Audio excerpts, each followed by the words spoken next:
Good morning students. आज मैं आपको वैदिक विधि में स्क्वायर ज्ञात करना बताऊंगा और इस वैदिक विधि में स्क्वायर ज्ञात करने की 5 प्रकार की विधियां हैं जो हम बारी बारी से इन सभी विधियों का हम अध्ययन करेंगे। तो सबसे पहले विधि मैं आपको जो बता रहा हूं वो है एकाधिकैन पूर्वेण विधि। तो सबसे पहले विधि है आपके एकाधिकैन पूर्वेण विधि। एकाधिकैन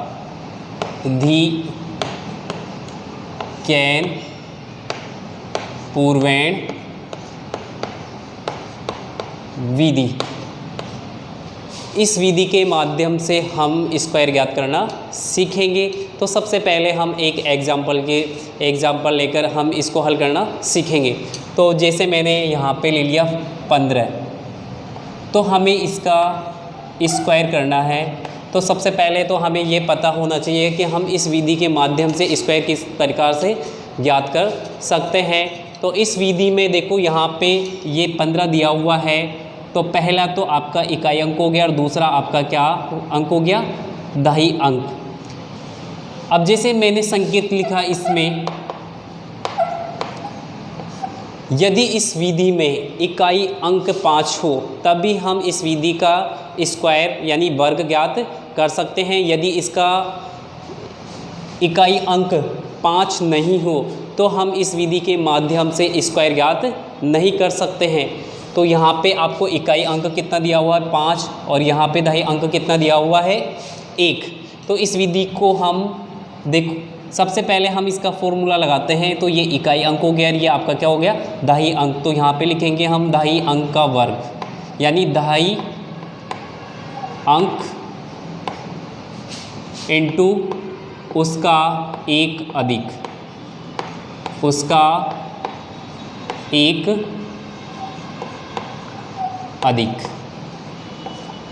स्लैश का चिन्ह आ जाएगा और यहाँ पे हम लिख देंगे इकाई अंक का वर्ग। इकाई अंक का वर्ग, ये फॉर्मूला है जिसके माध्यम से हम एकाधिकैन पूर्वेण विधि में स्क्वायर ज्ञात कर सकते हैं। तो देखो सबसे पहले आपके दहाई अंक कितना दिया हुआ है, 1 इंटू उसका एक अधिक, यानी दहाई अंक का एक अधिक। तो 1 में 1 जोड़ देंगे तो कितने हो गए आपके पास में 2। और जो आपके पास में इकाई अंक का वर्ग, यानी इकाई अंक आपको क्या दिया हुआ है, 5 यहाँ पे। तो 5 का हम क्या कर देंगे, इसका वर्ग। तो 2 को हम 1 से गुणा करेंगे तो 2 एकम 2, स्लैश का चिन्ह आ गया। 5 को 5 से गुणा करेंगे, पचम 25। अब देखो हम क्या करना है, इस स्लैश के चिन्ह को हटाना है और ये संख्या 2 स्लैश को चिन्ह को हटा देंगे और ये 25 हम ऐसे कैसे रख देंगे। तो यहाँ पे 15 का वर्ग जो होगा वो आपका क्या होगा, 225। तो इस विधि के माध्यम से देखो हम कितनी इजी से इस क्वेश्चन को हल कर सके। एक एग्जाम्पल और लेके हम इसको और आसानी से हल करना सीखेंगे।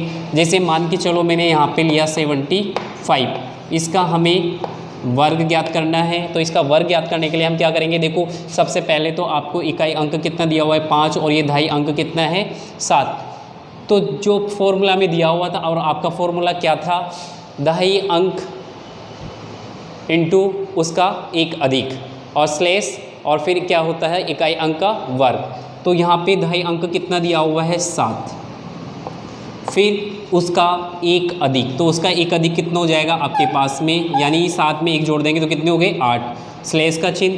फिर क्या हो जाएगा, दहाई यानी इकाई अंक का वर्ग। तो इकाई अंक कितना है आपके पास में, 5, तो इसका वर्ग कितना हो गया, ये 8 को हमें किससे गुणा करना है, 7 से। तो 8 7 56, स्लैश का चिन्ह आ गया। 5 को 5 से मल्टीप्लाई करेंगे, कितने हो जाएंगे, पचम 25। तो स्लैश का चिन्ह आपके बीच में से हट जाएगा, तो 56 25। तो जो आपका 75 है उसका स्क्वायर कितना हो गया, 5625। तो एक एग्जाम्पल और लेके हम इसको और आसानी से हल करना सीखेंगे। तो देखो यहाँ पे मैंने संख्या ले ली आपकी 105, इसका हमें स्क्वायर करना है।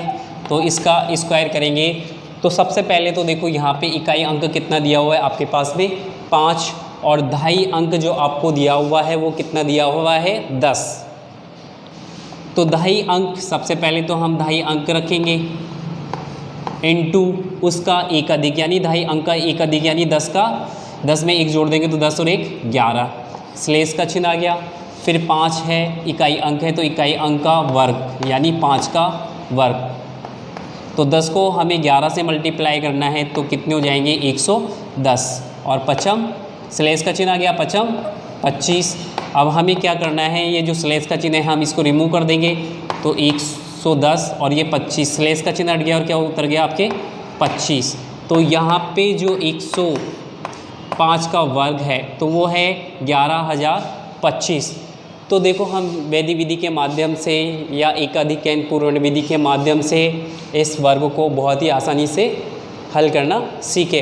अब जो आपकी दूसरी विधि है वो है संकलन और व्यवकलन विधि। दूसरी विधि है आपके पास में संकलन और व्यवकलन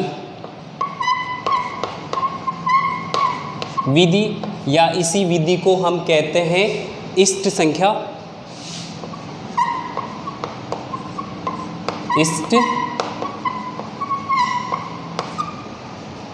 संख्या। तो संकलन का अर्थ होता है आपके पास में जोड़ना और व्यवकलन का अर्थ होता है घटाना। तो एक बार तो हम संख्या में से देखो, इस विधि को भी हम बहुत ही आसानी से हल कर सकते हैं। जैसे मैंने कोई एग्जाम्पल लिया, जैसे 23, इसका हमें वर्ग करना है। तो देखो सबसे पहले तो हमें संकेत के रूप में निकालना पड़ेगा इष्ट संख्या। तो यहाँ पे मैंने संकेत लिखा।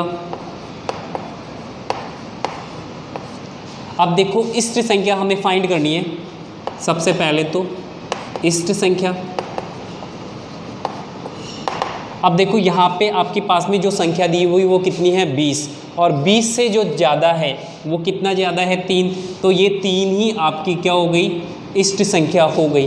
अब मान के चलो कि मैंने लिखा 29, तो ये किसके नज़दीक है 30 के नज़दीक है, और 30 के नज़दीक है तो इसका मतलब है इसकी इष्ट संख्या कितनी हो गई -1।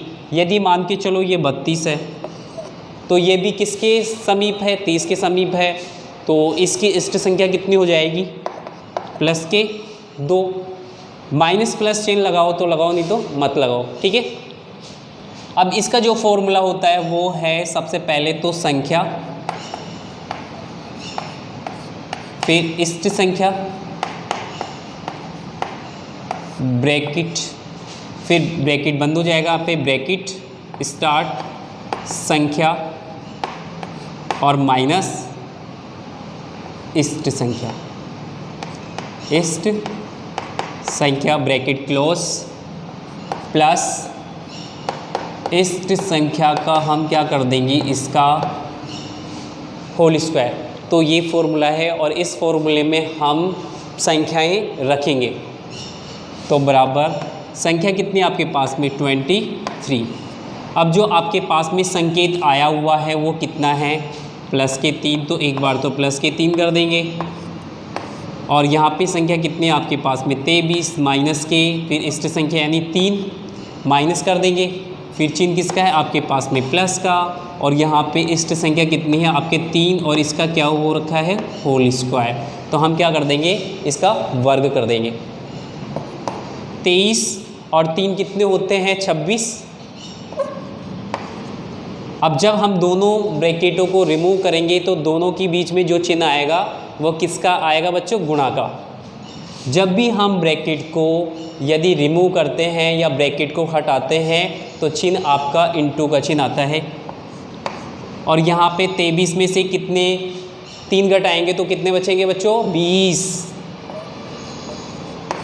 प्लस 3 का स्क्वायर कितना होता है 9। अब देखो हमें क्या करना है, इस 26 को हमें किससे मल्टीप्लाई करना है 20 से। इन दोनों को मल्टीप्लाई करके हम इसमें क्या ऐड कर देंगे 5। तो देखो यदि 20 को, तो इसको हम 0, 6 दूनी 12, 2 दूनी 4 और 1 कितना हो जाएगा 5। तो 20 को मैंने 26 से गुणा किया तो इसका आंसर कितना आ गया 520। अब हमें इसमें क्या प्लस करना है, प्लस के 9। तो 520 और 9 कितने होते हैं आपके 529। तो ये जो आपका वर्ग है किसका वर्ग है 23 का। इसका आंसर क्या आ गया बच्चों 529। चलो एक एग्जाम्पल और लेते हैं हम इसी का। जैसे मैंने संख्या ली आपके पास में 33। अब हमें इसका वर्ग करना है तो मैंने फॉर्मूला क्या, सबसे पहले तो हमें क्या फाइंड करना है संकेत में इष्ट संख्या। तो यहाँ पे सबसे पहले तो हम संकेत लिखेंगे और सबसे पहले हमें जो संख्या फाइंड करनी है वो है आपकी इष्ट संख्या। और आपके इष्ट संख्या कितनी दी हुई है, सबसे पहले हम इष्ट संख्या किस तरीके से फाइंड करते हैं। देखो आपके पास में जो संख्या दी हुई है कितनी है 33 है और हमें इसका वर्ग करना है। क्या करना है इसका बच्चों, वर्ग ज्ञात करना है। और वर्ग ज्ञात करने के लिए सबसे पहले हमें जो आपकी जो संकलन और व्यवकलन जो विधि है इसमें सब, या इष्ट संख्या जो विधि है इसमें हम सबसे पहले इष्ट संख्या फाइंड करते हैं। तो यहाँ पे आपको 33 दिया हुआ है, यानी 30 में कितना अधिक है 3, तो इसकी इष्ट संख्या कितनी हो गई आपकी 3 इष्ट संख्या हो गई। तो इसका फॉर्मूला मैंने क्या बताया था बच्चों, इष्ट संख्या संख्या प्लस इष्ट संख्या, फिर ब्रैकेट क्लॉज, फिर उसके बाद में यहाँ पे हो गया आपका 33 प्लस के 3।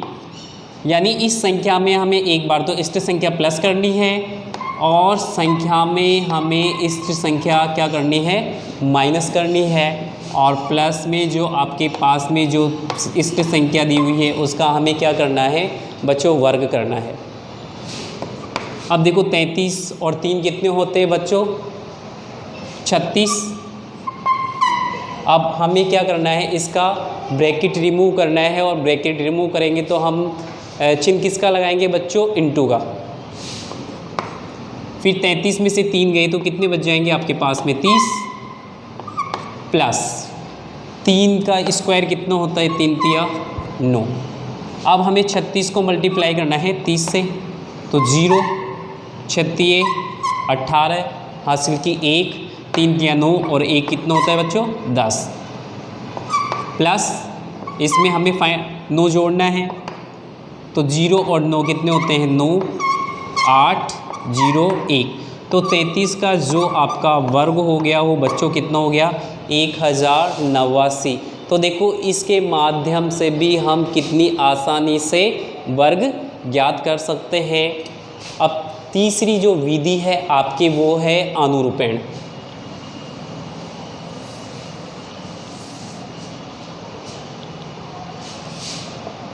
यानी उपसूत्र, ये तीसरी विधि है बच्चों आपके उपसूत्र।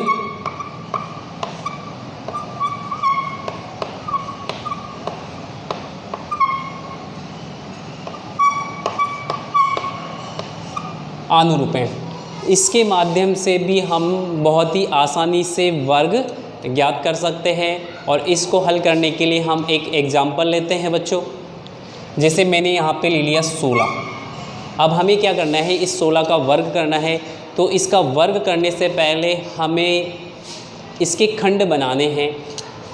तो हमें क्या करना है, ये 16 है और इसका हमें वर्ग करना है। तो हम क्या कर देंगे बच्चों, बराबर का चिन्ह लगाएंगे।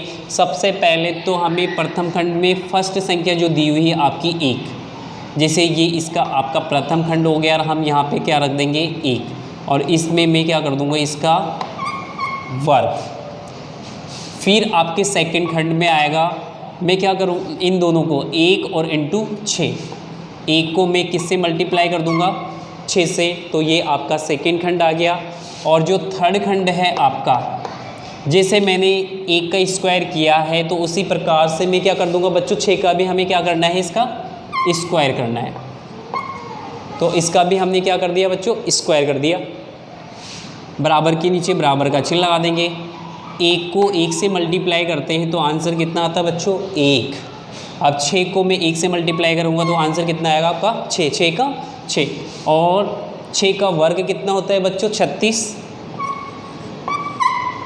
अब क्या करना है, देखो जो मध्य खंड में जो संख्या दी हुई है आपको, अब मध्य खंड में आपको क्या संख्या दी हुई है 6, तो मैं क्या हम क्या देखो 6 दी हुई है आपके सामने, तो हम क्या करेंगे यही संख्या हमें नीचे प्लस करनी है। जो भी मध्य खंड में जो संख्या दी हुई है, चाहे 6 दी हुई है तो हम उसके नीचे 6 प्लस करेंगे, यदि 12 दी हुई है तो हम उसके नीचे 12 प्लस करेंगे, यदि 36 दी हुई है मध्य खंड में तो उसके नीचे 36 प्लस करेंगे। तो यहाँ पे 6 संख्या दी हुई है आपको, तो 6 के नीचे हम क्या कर देंगे 6, इसमें हम क्या कर देंगे प्लस कर देंगे, बराबर के नीचे बराबर का चिन्ह आ गया। अब देखो 1 को हम ऐसे कैसे उतार देंगे, इसका स्लैश का चिन्ह आ गया। 6 और 6 कितने होते हैं आपके पास में 12, स्लैश का चिन्ह आ गया। और ये कितने होते हैं आपके पास में 36, बराबर यहाँ पे क्या दिया हुआ आपको, सबसे पहले मैं क्या करूँगा कि ये 6 रखेंगे, इस 3 को हम इस 2 में बढ़ा देते हैं आगे, तो 3 और 2 कितने होते हैं, यानी इसमें 2 जोड़ दीजिए, कितने हो गए 5। अब यहाँ पे एक संख्या बची हुई है, इसको आगे बढ़ा दो, तो 1 रे कितने होते हैं 2। तो आपका जो 16 का वर्ग है वो कितना होता है बच्चों 256। तो देखो कितनी आसानी से हम इस वैदिक विधि में, जो आपकी तीसरी विधि है उपसूत्र अनुरूपेण, इसके माध्यम से भी हम कितनी आसानी से इसको हल कर सकते हैं। अब एक एग्ज़ाम्पल हम और लेते हैं और उसके माध्यम से भी हम समझेंगे कि किस प्रकार से हम इस वैदिक विधि में, इस विधि के माध्यम से हम किसी भी संख्या का स्क्वायर ज्ञात कर सकते हैं।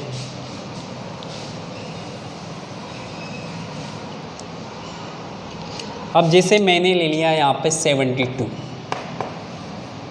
अब इसका हमें क्या करना है वर्ग करना है बच्चों। तो सबसे पहले वही विधि जैसे मैंने पहले बताया था कि यहाँ पे प्रथम खंड हो गया, ये आपका सेकंड खंड हो गया और ये आपका क्या हो गया थर्ड खंड हो गया। तो प्रथम खंड में जैसे 7, अब हम 7 का क्या करेंगे होल स्क्वायर कर देंगे। मध्य खंड में क्या करेंगे हम 7 को हमें किससे मल्टीप्लाई करना है 2 से, तो हम इसको 2 से मल्टीप्लाई कर देंगे। और फिर जैसे ही मैंने 7 का स्क्वायर किया था उसी प्रकार से हम 2 का भी क्या कर देंगे स्क्वायर कर देंगे।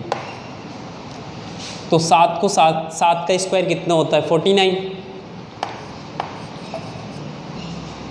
7 को मैंने किससे गुणा किया 2 से, तो 7 दूनी 14 और 2 का जो स्क्वायर होता है वो कितना होता है बच्चों 4।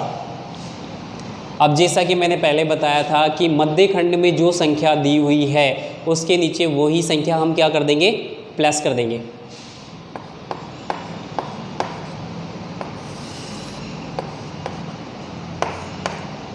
बराबर के नीचे बराबर का चिन्ह आ गया आपके। अब यहाँ पे 49 दिया हुआ है तो हम इसको ऐसे के ऐसे इस रेखा के नीचे उतार देंगे। अब देखो यहाँ पे 14 है, यहाँ पे भी 14 है, दोनों को हमें क्या करना है प्लस करना है। तो ये कितना हो गया बच्चों 28। अब यहाँ पे क्या हो गया 4। तो हमें क्या करना है, जैसे ये 2 डिजिट में है ये भी 2 डिजिट में है, तो जो आपकी जो ये संख्या दी हुई है इसको भी हमें 2 डिजिट में बनाना है। तो इसके आगे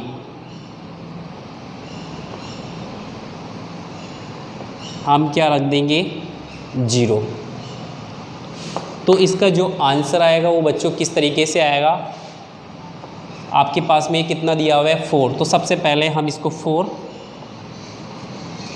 फिर 0 को हम किस में ऐड कर देंगे प्लस करना है 8 में। तो 0 और 8 कितने होते हैं 8। अब यहाँ पे आपके पास में क्या बचा हो बच्चों 2, तो इस 2 को आगे बढ़ा दो। 9 में हमें इसको प्लस करना है, तो 9 और 2 कितने होते हैं 11, हासिल की 1, 4 और 1 5। तो 72 का जो बच्चों आपके स्क्वायर होगा वो होगा आपके 5184। तो एक एग्जांपल और लेते हैं हम।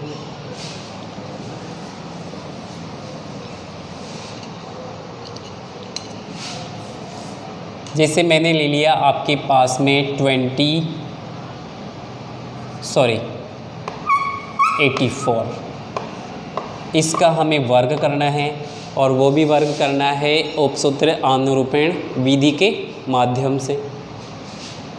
तो ये आपका प्रथम खंड हो गया, ये आपका मध्य खंड हो गया और ये आपका कौन सा खंड हो गया, तृतीय खंड हो गया। तो प्रथम खंड में हमें 8 का स्क्वायर करना है, इसी प्रकार से मध्य खंड में हम इन दोनों को क्या करना है, गुणा के रूप में रखना है, 8 × 4। फिर लास्ट खंड में इस 4 का हमें क्या करना है, होल स्क्वायर। तो देखो 8 का स्क्वायर कितना होता है, 64। 8 को हमें किससे मल्टीप्लाई करना है, 4 से, तो 8 चौक 32 और 4 का जो आपका वर्ग होता है वो कितना होता है, 16।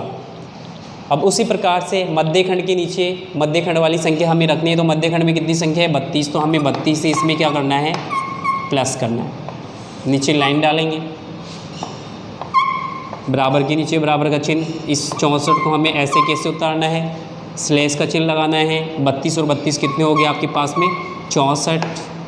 फिर इस 16 को भी हमें ऐसे कैसे उतारना है नीचे, ये 6 है। फिर इसको 1 को हम किस में जोड़ देंगे, 5 में। तो 1 और 4 कितने होते हैं, 5। फिर 6 और 4 कितने होते हैं, 10। हासिल की 1 6 और 1 कितना होता है, 7। तो आपका जो 84 का वर्ग है वो कितना होता है बच्चों, 7056। तो ये आपके कौन सी विधि थी, आनुरूपण। ये थी आपकी तीसरी विधि। अब चौथी विधि है आपके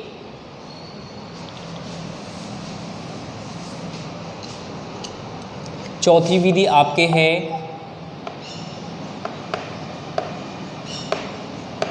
यावदूनम तावदूनी, या इसी को हम कहते हैं आधार उपाधार, और ये किसका रूप है, निखिलम का। और इसी को हम कहते हैं निखिलम विधि। तो यहाँ पे यावदूनम तावदूनम या आधार उपाधार, यदि निखिलम विधि आ जाए तो तीनों विधियाँ एक ही है। और इसको भी हम हल करना, यानी किस तरीके से हम इसको हल कर सकते हैं। सबसे पहले मैंने कोई संख्या ली, जिसे मैंने यहाँ पे ले लिया आपके पास में 16। तो हमें इस 16 का क्या करना है, वर्ग ज्ञात करना है। तो देखो यहाँ पे हम इसको 2 प्रकार से हल कर सकते हैं। एक तो हमें आधार लेंगे, एक तो हम आधार विधि से इसको हल कर सकते हैं और एक हम उपाधार विधि से इसको हल कर सकते हैं। तो सबसे पहले हमें फाइंड करना पड़ेगा इसका आधार, उपाधार, उपाधार अंक और विचलन। तो देखो यहाँ पे मैं संकेत में रख रहा हूँ। संकेत में क्या है, यहाँ पे आधार। अब देखो आपके पास में जो संख्या है वो कितनी है, 16। तो 16 का आधार ये कितनी संख्याओं में है, यानी कितने डिजिट में है, 2 डिजिट में है। यदि 2 डिजिट में है तो हम आधार लेंगे 10। तो इसका आधार कितना हो गया, 10 हो गया। अब उपाधार इसका,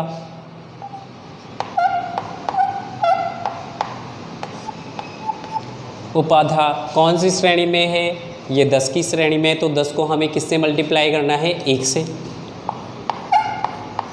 1 तो 10 एकम 10। तो इसका जो उपाधार अंक होगा बच्चों वो कितना होगा, यानी 10 को हमने किससे मल्टीप्लाई किया, 1 से। तो इसका जो उपाधार अंक होगा वो क्या होगा बच्चों, 1। अब बचा हुआ आपके पास में क्या है, विचलन। तो देखो यहाँ पे जो आपके पास में आधार दिया हुआ है, आधार कितना है, यहाँ पे संख्या कितनी दी हुई है आपको, 16। तो 10 से ज़्यादा है, 10 से कितना ज़्यादा है, 6। तो इसका जो विचलन होगा वो कितना हो जाएगा, 6 विचलन हो जाएगा। अब देखो इसमें 2 सूत्र लगेंगे, एक तो आधार विधि का सूत्र लगेगा और एक आपके लगेगा उपाधार विधि का सूत्र। तो हम दोनों ही विधियों से हम किसी भी संख्या का हम क्या ज्ञात कर सकते हैं, वर्ग ज्ञात कर सकते हैं। तो सबसे पहले मैं उपाधार विधि का सूत्र बता रहा हूँ, फिर आधार विधि का बता रहा हूँ, फिर उपाधार विधि का। देखिए सबसे पहले मैं बता रहा हूँ आपको आधार विधि का।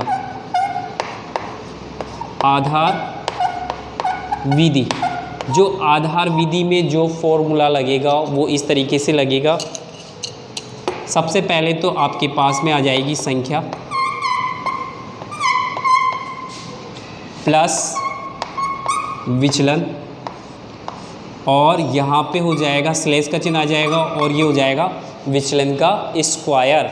तो ये है आधार विधि का फॉर्मूला है। अब मैं बता रहा हूँ आपको उपाधार विधि का। ये आपकी उपाधार आ जाएगी, उपाधार विधि। तो सबसे पहले जो संख्या आएगी वो आएगी संख्या, सबसे पहले तो आपके पास में उपाधार अंक, ब्रैकेट